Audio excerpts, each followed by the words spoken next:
Most people don't realize they are suffering. That's the strange thing. They don't wake up screaming. They don't collapse in despair. They simply live with a constant, low-level discomfort, a pressure in the chest, a tightness in the stomach, a background anxiety that never fully goes away. And because it's always been there, they assume this is just what life feels like. They say things like, "Life is stressful. That's just how the world is. This is normal." But it isn't. What you are feeling is not life itself. What you are feeling is resistance to life, happening inside your mind. There is a subtle war going on within you, and most people never even notice it. Today, we begin by noticing it. Your mind was never trained to be still. It was trained to survive. Thousands of years ago, thinking kept humans alive. Danger meant death. Silence meant vulnerability. So the mind learned to scan, predict, and control. But today, that same mechanism has nowhere to go, so it turns inward. It reviews the past. It worries about the future. It judges the present. And because it never learned how to stop, it keeps talking, even when there's nothing to solve. This is why you feel tired without doing anything. This is why peace feels unfamiliar. Not because something is wrong with you, but because the mind is doing what it has always done. The problem is not thinking. The problem is believing you are the thinker. Listen closely. That voice in your head, the one that comments, judges, plans, worries, you've been calling it me. My thoughts, my worries, my problems. But here's something to notice. If there is a voice you can hear, there must be something that hears it. And that something is not the voice. The voice speaks in your language, with your memories, using your emotional history, so it feels personal. But it is not who you are. It is a mental activity. And the moment you see this, even faintly, something begins to loosen. Suffering is not caused by situations. Two people can live the same life and experience completely different realities. One feels trapped, the other feels free. The difference is not what happens to them, it is how the mind relates to what happens.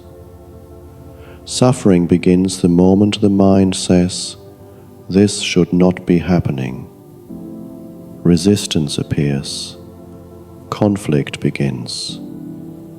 And from that resistance, emotions arise. Not because life is wrong, but because the mind is fighting what already is. Here's something deeply counterintuitive. Unhappiness survives because you don't want it. The more you resist feeling unhappy, the stronger it becomes. You say, "I shouldn't feel like this. I need to fix this. This feeling has to go."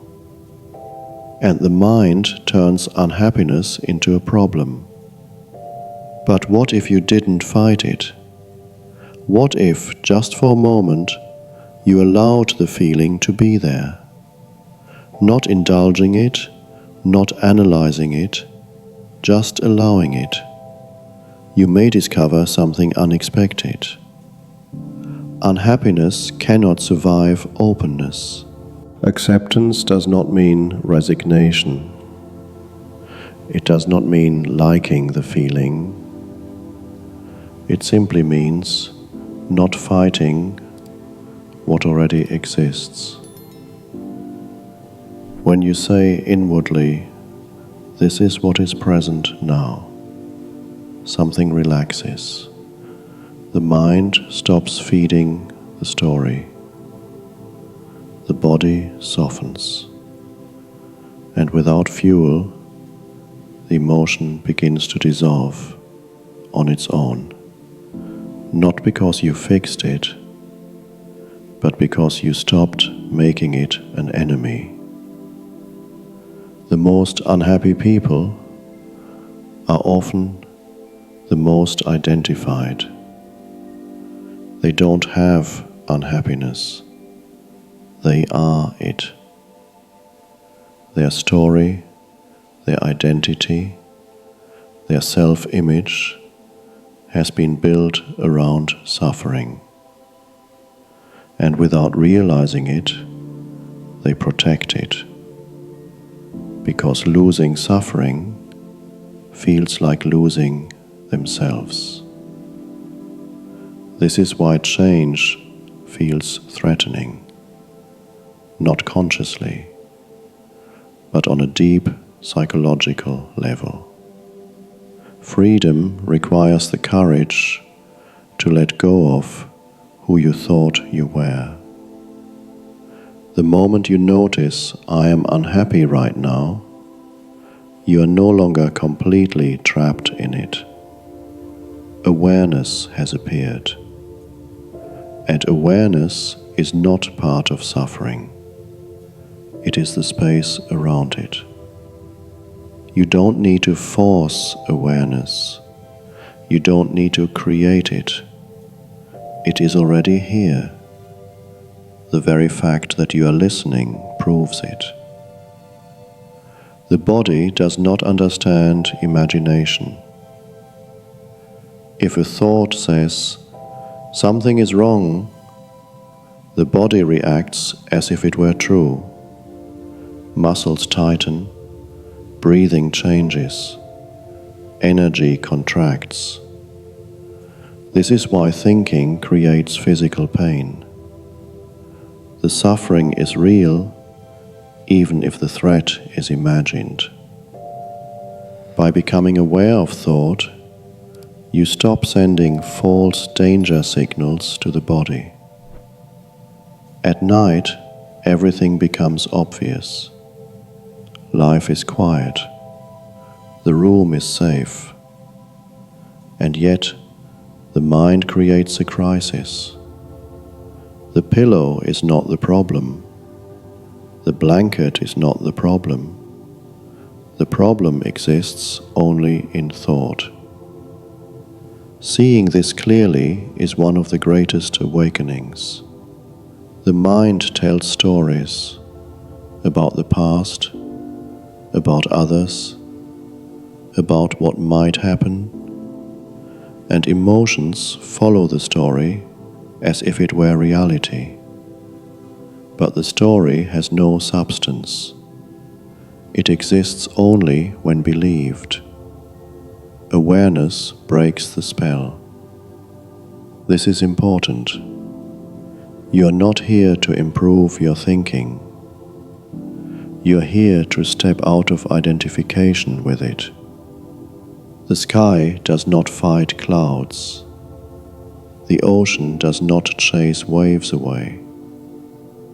They allow, and in allowing, they remain untouched.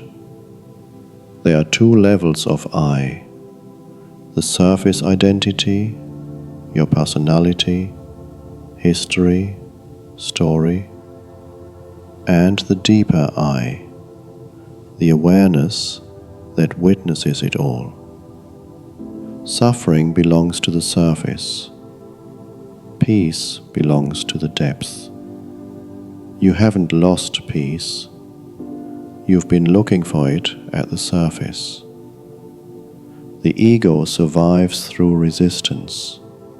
It believes, if I stop fighting, something terrible will happen. But what actually happens is the opposite. Fighting creates suffering. Allowing dissolves it. This is not theory. This is something you can verify in this very moment. When discomfort arises, try this. Don't say, I'm angry. Say, there is anger. Don't say, I'm unhappy. Say, there is unhappiness. This small shift creates space. And in space, there's freedom. You will forget this teaching. That's normal. Forgetting is part of awakening. The moment you realize you have become identified again, presence returns. No judgment is needed. Just notice. Every situation becomes an invitation. Traffic, conflict, disappointment. Not to react, but to become aware. The awakening does not happen in isolation. It happens in life. You don't need life to cooperate to be at peace. That's the great misunderstanding. Freedom begins when your inner state is no longer enslaved by external events. As awareness deepens, the story of me versus life fades. You stop asking, why is this happening to me? And start sensing, this is happening, without resistance. Peace is not happiness. It is deeper than happiness. Peace remains even when emotions fluctuate, because peace is what you are, not what you feel. When the mind stops fighting, the body follows. Breathing deepens, energy flows, sleep returns. Healing begins without effort. You were never broken. You were overloaded with thought. What you call my problems were mental patterns, and patterns dissolve in awareness. The world hasn't changed. You have. And because perception has changed, life feels different. This is true transformation. Stillness is alive. It is intelligent. It is aware. And it has always been with you. You do not need to reach peace. Peace is what remains when the search ends. Nothing to add, nothing to remove. Just this moment. And that is enough. After some silence enters your life, a strange fear can appear. Not fear of pain, but fear of losing yourself. When the inner voice becomes quieter, the mind whispers, if I stop thinking, who will I be? This fear is subtle. It doesn't shout. It tightens. Because the ego has lived for years inside thinking. Silence feels like disappearance. But silence is not absence. It is presence without form. The fear is not a warning, it is a threshold. Once you taste stillness, the mind doesn't disappear forever. It returns, often stronger. It says, "This is boring. This isn't useful. You should be doing something. This is not failure.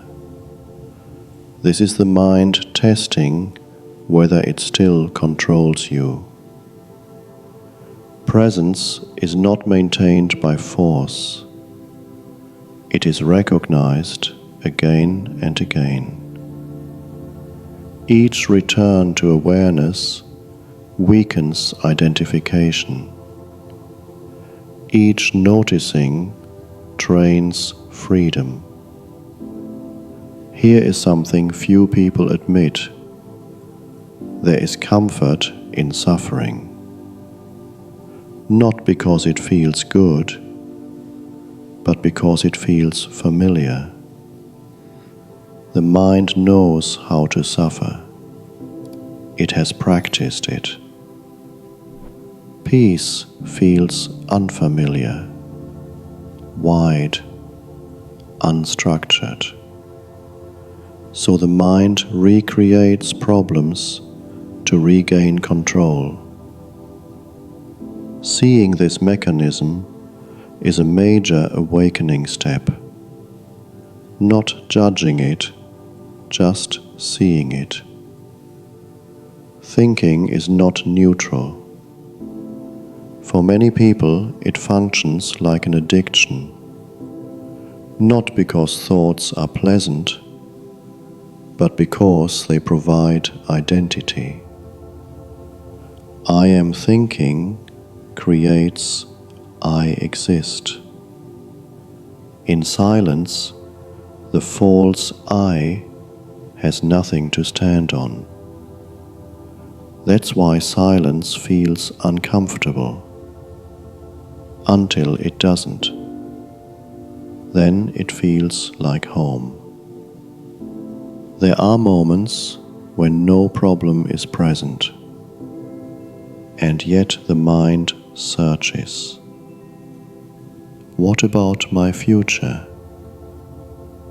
What about my past? What if something goes wrong? The mind cannot rest in openness, but life can. When you stop solving imaginary problems, energy returns. Clarity appears without effort. Most emotions become painful only when wrapped in story. Sadness without story is simply a sensation. Fear without story is just energy. Pain multiplied by narrative becomes suffering. Presence separates sensation from story. And without story, emotions move quickly and pass. The body always lives in now. You can think about the past, the body doesn't. You can imagine the future, the body doesn't. By feeling the body, you exit the mind, not to escape life, but to enter it. Awareness becomes embodied. There is a joy that is not excitement, a satisfaction that doesn't depend on events. It arises when resistance drops. Not happiness from gain, but peace from non-conflict. This joy is subtle, silent, stable. And because it doesn't scream, Most people overlook it. Forgiveness often feels forced, because forgiveness still belongs to the mind. Presence goes deeper. When awareness is clear, there is no one left to forgive. The story dissolves, and with it, the wound. Most people live negotiating with life.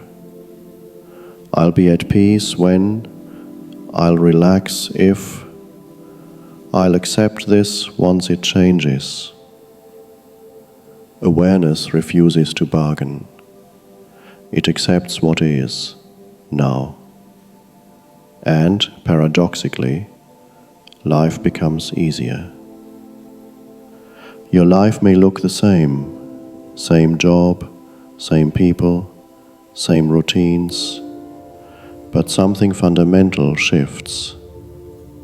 You are no longer living from the mind, but with it. Thought becomes a tool, not a master. Early awakening is exciting. Mature awakening is quiet. No urgency to explain, no need to convince, no wish to escape the world. Just a simple intimacy with what is. This is where real freedom stabilizes. Questions dissolve when you stop identifying with the asker. Life doesn't need to be understood to be lived fully. Not knowing becomes relaxed. Mystery stops being threatening. Doing dishes, walking, breathing, nothing special, and yet deeply alive. Awakening doesn't remove you from life, it places you inside it, undivided. You were never trapped in the voice. You were the space in which the voice appeared. Nothing needed to be fixed. Nothing needed to be achieved, only recognized. And now, life unfolds without resistance, quietly, naturally, honestly. There comes a quiet moment, often unnoticed, when the search for happiness loses its urgency. Not because life has finally become perfect, not because the problems have disappeared, but because something more subtle has happened. You no longer believe that happiness is somewhere else. You no longer believe it lives in the next achievement, the next relationship, the next version of yourself. This is not resignation, it is maturity. You begin to sense that chasing happiness was never the solution, it was part of the problem. Because the chase itself implied a belief, I am not okay now. And the moment that belief loosens, even slightly, a different quality enters your life.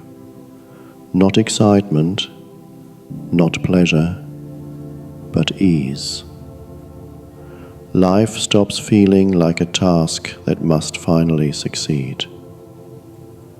Very few people admit this, but suffering can become familiar. After years of carrying it, it starts to feel like me. There is a subtle fear hidden inside the idea of peace. Who will I be without my problems? If the voice stops complaining, if the story dissolves, if the internal tension softens, what remains? The mind is afraid of that question, not because the answer is bad, but because the answer is unknown. So the mind prefers familiar pain over unfamiliar freedom. Seeing this honestly is already a great step toward liberation. When the noise quiets, many people feel uneasy. They expect peace to feel special. Instead, it feels ordinary, simple, almost too simple. The mind says, "Is this it?" Yes, this is it. Peace does not stimulate you. It does not entertain the ego. It does not give you a role to play. That is why the mind often tries to restart the drama. Learning to stay with simplicity is a form of deep inner strength. Thinking can feel productive even when it isn't. Worry feels like responsibility. Analyzing feels like intelligence. Replaying feels like self-protection. But these are disguises.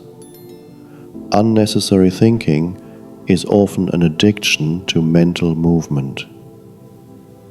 Silence feels threatening because it offers no distraction. Yet the moment you stop feeding the addiction, a natural intelligence begins to function, one that does not need constant narration. Imagine living without narrating your every experience, walking without interpreting, listening without judging, feeling without explaining. This state is not rare, it is natural. Children live there, animals live there, you lived there once. Presence is not something you create, it is something you stop obstructing. And when commentary fades, life feels surprisingly rich. Not because more happens, but because nothing is filtered. The mind always waits for life to be complete before allowing peace. But life is never complete. Something is always unfinished. Something is always uncertain. Something is always changing. Peace comes when you stop waiting, when you allow life to be exactly as it is, unfinished, imperfect, alive. This is not giving up, it is giving in to reality. The mind believes control equals safety, but control is exhausting. There is a profound shift when you realize that life does not need your constant supervision. You still act, you still respond, but you stop mentally gripping every outcome. Trust is not blind belief. It is alignment with the intelligence that already moves your heartbeat. One of the most radical insights is this: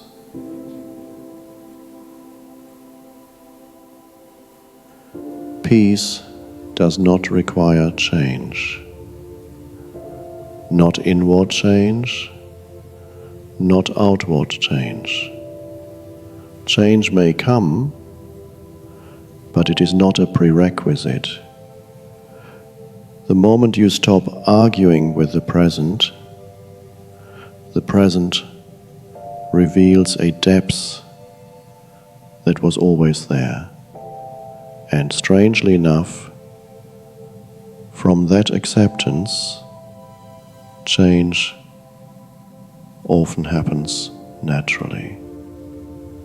You may notice over time that your personal story loses importance.